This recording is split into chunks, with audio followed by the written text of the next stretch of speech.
WNBA Bullies Panacea as Indiana Fever yult a WAL to protect Caitlyn Clark. She needs an enforcer, she needs a brute that will wreck people if they wreck her. Caitlyn Clark spent her rookie season getting slammed, shoved, and swiped at by defenders who clearly mistook defense for WWE tryyous. But guess what? That era of open season on Caitlyn Clark is officially over. The Indiana Fever have just upgraded from developing roster to "you mess with our star, you better bring ice packs." The days of cheap shots are done because the Indiana Fever just hired enforcers and sneakers. I feel like I'm getting hammered. Say hello to the new Fever. Recruits Natasha, Sophie, Cunningham, Brianna, Turner, and Dana Bonner. These four aren't just experienced vets, they're physical, fearless, and fully ready to throw their weight around if anyone so much as breathes too hard on Clark. Angel, Ree Kennedy Carter Asia, Wilson, DJ, Jane Carrington. Yeah, you all might want to rethink those hard fouls because now you're not just messing with Caitlyn, you're going to have to go through the enforcer squad like she needs an enforcer. And if it ain't going to be me, Michelle, report, like, where is Tryyous Oakley? Doesn't her team have like a Zia McDaniels or a Rakesh and Mahorn? She needs like a goon on her team because when your star player that's bringing so much money, so much attention to the league, and it's a collective, it's a bunch of them, it's been brewing. This wasn't just about adding talent, it was a message. The Fever aren't content with competing, they're gunning for dominance, and they're doing it while making sure the franchise player doesn't have to eat the hardwood every time she crosses half-court. Clark's hatters have officially been put on notice. But sometimes you need one of those players on your team. You need one of those enforcers. Every good player, by the way, every good player, every good team has, and that is a super duper star. Most of the time have enforcer level, enforcer type players. Let's rewind and remember what the start of Caitlyn Clark's WNBA journey really looked like. She stepped onto the court with the weight of the league's future on her back and delivered fireworks, but instead of being embraced, she got body checked like she owed someone money. Instead of basketball, it looked like some players signed up for a hockey league. So there's a hot topic going on right now. Caitlyn Clark says she got cheap, showed it against the sky. I mean, throughout the season, she's been getting beat up, hard screens, elbows knocked down, and make no mistake, this wasn't just rookie treatment. The level of physicality Clark faced bordered on targeted harassment game after game. She took elbows to the ribs, arms across the neck, and hips that somehow accidentally sent her flying. It didn't take long before the numbers confirmed what we already suspected. 17% of all flagrant fouls in the league were committed against Caitlyn Clark. That's not a stat line, that's a flashing neon sign saying, "We're coming for you." That's all I see. They try so long to get respect for women's basketball, and then they treat it like a junior high school girl's locker room. Junior high school girl antics on the court. Now let's talk the length. The Chicago Sky went full heel turn, delivering 80% of those flagrant fouls against Clark. Coincidence? Please, that's not defense, that's a mission to intimidate, rattle, and break her. And who led the charge? Angel Ree, of course, who proudly turned hard fouls into highlight reels. Ree straight up laid Clark out on a drive that left fans gasping, commentators squirming, and Clark, she got up, adjusted her ponytail, and calmly drained a three. The next play, that's cold, go. Clark Hammerthen came Kennedy Carter, who decided to turn it. Dead ball into a full-on shoulder. Check the cameras, caught it, fans lost it, and Clark once again, no complaints, no drama, just the calm, cold focus of someone who's used to being the target and still torching defenses. And Clark, I mean, that's clearly a foul, which was called. The question is, will they call it unnecessary? Kennedy Carter and DJ Jane Carrington. Let's just say she's never met a hard foul. She didn't like the list of players trying to knock Clark off her game. As long as that list is about to meet its match. Remember when she denied even poking Clark in the eye? When you went and kind of swatted at Caitlyn, did you intend to hit her in the eye? And if so, could you just, or if not, either way, could you talk about what happened on that play? I don't even know why I would intend to hit anybody in the eye. That doesn't even make sense to me. But no, I didn't know I hit her. Actually, I was trying to make a play on the ball, and I guess I followed through and I hit her, so obviously it's never intentional. That's not even like the type of player that I am, because the Fever weren't about to let their generational superstar carry that burden alone again. So what did they do? They built a wall named Natasha, Sophie, Brianna, and Dana. It's going to be Caitlyn Clark. Last show, Caitlyn Clark show. So it's going to be phenomenal playing with a point guard, like you said, that have a good vision on the court, because that's like as soon as she get the ball in her hand, she's throwing it up because she already see the person down the court before she even get the ball in her hand. So that's one thing I love about her vision on the court. I really can't wait to catch all those passes and give her all the assists that she need. Let's start with Natasha, the head of defense in this new Indiana regime. She's not just experienced, she's a three-time WNBA champion and former Defensive Player of the Year. She's played with legends, guarded MVPs, and never backs down. She's the type of player who makes opponents think twice before trying anything shady. The minute she steps on the floor next to Clark, it's a whole new atmosphere. That extra shove from Carrington, that blindside screen from Wilson, not happening with Natasha in the building. The signing of Natasha Howard represents a massive step forward for the Indiana Fever and their quest for a championship. In Howard, the Fever gain a three-time WNBA champion, a Defensive Player of the Year, an All-Star, and a veteran with more than 300 games played.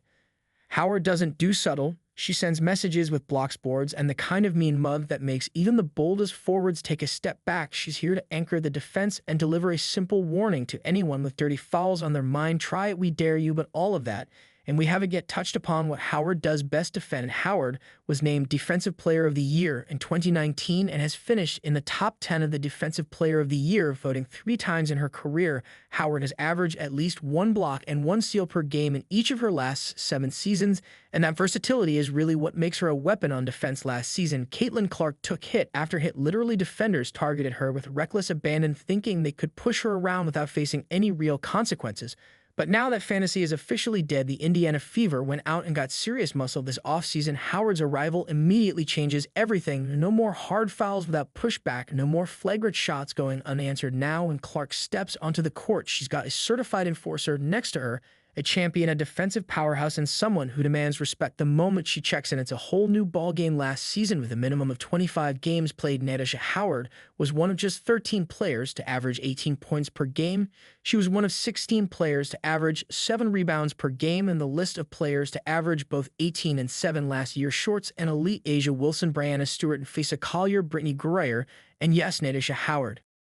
But Natasha Howard isn't just here to throw elbows. She's also an elite two-way player. She's coming off a season where she averaged 17.6 points, 6.7 rebounds, and almost 3 assists per game. That's serious production. She's also a legit threat from deep, giving the Fever another floor spacer who can help open the lane for Clark's wizardry and Boston's post dominance. Howard's impact goes beyond the box score. She's a 3-time WNBA champion and a former Defensive Player of the Year. She knows what it takes to win at the highest level, and she's bringing that mindset to a young Indiana team that's hungry for a title. With over 50 playoff games under her belt, she's exactly the kind of steadying presence this team needs. Start off with trust. We got to make sure we trust each other, because we trust each other if we go a long way. And that's one thing that, like, when everybody come back from playing whatever they're doing and stuff and training before training camp start, that's when we need to start coming together, getting to know each other off the court instead of on the court. Because if you know your teammate off the court, that you would be easy when you're on the court. So like, that's one thing we need to dig in more deeply, is just trusting each other. And make no mistake, she's not just excited to be here. She's locked in her own words. I'm excited to return to Indiana and bring my experience and toughness to the team. I want to help Caitlyn and the Fever compete at the highest level. That's leadership, that's purpose. And that's exactly what Indiana was missing. The message is clear. If you're coming for Caitlyn Clark, you better be ready for Natasha Howard. I am just so excited to be here. I'm from the Midwest, and so for me to kind of get back to my roots and be close to my family, I'm so excited. Like, when I say that I am refreshed and I am motivated, and I just kind of feel like my spark is back. Everyone thinks I've been feisty. You've not even seen the feisty side of me yet, so this should be really fun. But for me, I'm excited to be closer at home. I'm excited to deep dive into the community of Indiana. I've already met a lot of really cool people. I'm excited to inspire the next generation of young boys and girls around here, get to know the community more. But I promise you that I'm just ready to win. I'm ready to win. I'm ready for y'all to be there. But like I said, you guys haven't even seen Feisty yet. Now let's talk about another Fever addition who's going to make waves this season, Sophie Cunningham. If you thought Indiana was getting bullied last season, Cunningham is here to return the favor. This isn't just a player who can shoot threes. She's got the grit and toughness to stand her ground when things get physical. And in today's WNBA, that matters. Caitlyn Clark was getting hit a lot. She was getting hit a lot early, and they needed their Charles Oakley. You've got that in Sophie Cunningham. Cunningham signing raised some eyebrows. After all, she was one of the faces of the Phoenix Mercury, a team many thought would try to recruit Clark. Instead, Clark helped bring her to Indiana. And make no mistake, this wasn't accidental. Clark knows exactly what kind of players she needs beside her. Cunningham brings the fire, and she brings it every night. There are so many videos of Sophie Cunningham just starting roles. She's a sniper from beyond the arc, hitting 37.8% from 3 last season. That's elite, with Clark drawing double teams and Boston commanding the paint. Cunningham will be camped out on the perimeter, waiting to cash in, and when she gets hot, she's unstoppable. The style play that you guys are playing here, that Stephanie is going to bring here, it's running and gun, it's its shooters, it's its emotion offense, and so my eyes lit up like a Christmas tree. So when it's for toughness that might matter most, Cunningham is a Taekwondo black belt. She plays with edge, she talks trash, she plays through contact. She's the kind of player who sets a tone, and opposing guards are going to think twice before trying to punt Clark. This year, I'm a little bit sassy. Sometimes you know which people don't like, but I love my teammates, always love and to be honest, I spread the court like I can shoot the ball and when you have playmakers who are quick, who are great passers, with Kelsey Mitchell too, it lets them do their thing. And then the defense draws in and you're just ready to shoot. And so, I think that I'll bring a lot to this team, but at the end of the day, I want to be a good leader. I want to be a great teammate. I want to bring the culture piece and make sure our egos are put aside and that we're all in here to win. And I think that's going to be pretty easy with the group that we have on paper. Her numbers, 8.4 points, 3.9 rebounds, 2.0 assists. Might not blow you away, but her impact goes far beyond stats. She's the glue player, the agitator, the clutch shot taker. She's not afraid of the moment, and she's not backing down from anybody. My length causes some issues. Sometimes, with the bigger people, I can get into their knees just because I kind of have that strength. But for me, I think that's an area where I could actually improve on. It's funny to me that people are like, oh, she can play some defense. I'm like, I struggle with that. I know Stephanie White's going to be on me about, getting better in that area. But for me, that's an exciting thing. A big shot is a great energizer. A great pass is a great energizer. But when you can get 3 stops in a row and you get the crowd into it and you frustrate the other team, that's the toughest stuff that I like. This addition changes Indiana's identity with Cunningham on the wing. Defenses can't collapse in the paint. If they do, she's punishing them from 3. And on the other end, she's going to get in opponent's faces, throw her body around and let them know the Fever aren't getting pushed around anymore. And we haven't even talked about the chemistry yet. Cunningham's fiery leadership alongside Clark's cool under pressure. That's the perfect blend of fire and ice. When Clark gets hard fouled or trash talk, Cunningham won't be the first one in the ref's ear and maybe in the opponent's face too. I learned so much out in Phoenix. I was really blessed to have some really great teammates. You get to learn from the GOAT, Diana Taurasi. You've had a lot of people going in and out of that program. They've won championships.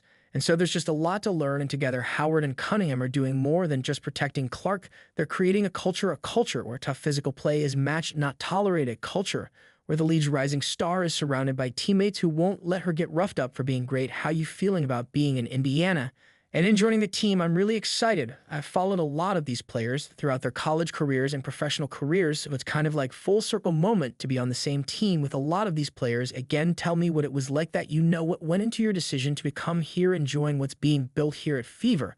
I think that the front office and the staff just really had a vision in place, and I felt that I could really complement their vision. Brianna Turner might be the most underrated enforcer in the entire WNBA, and now she's suiting up with the Indiana Fever. If Natasha Howard is the muscle, Turner is the lockdown specialist with back-to-back all-defensive first-team selections in 2020 and 2021. She's made a career out of shutting down opponents and protecting the paint like her life depends on it. She's not flashy, but she's brutally effective. Opposing players don't drive into the lane when Turner's waiting. They think twice, pivot out, and pray she's not lurking nearby. And now she's on Caitlyn Clark's side. And of course, you have Caitlyn, she has such a phenomenal rookie season, so many great accolades. And I think the jumping from season 1 to season 2 players can also make a really big jump. So I'm excited to see her growth from year 1 to year 2. And she hasn't reached her ceiling yet either, so I'm really excited to watch her growth as well, standing at 6'3" with elite athleticism and a defensive IQ that rivals the league's best. Turner is a human fly swatter in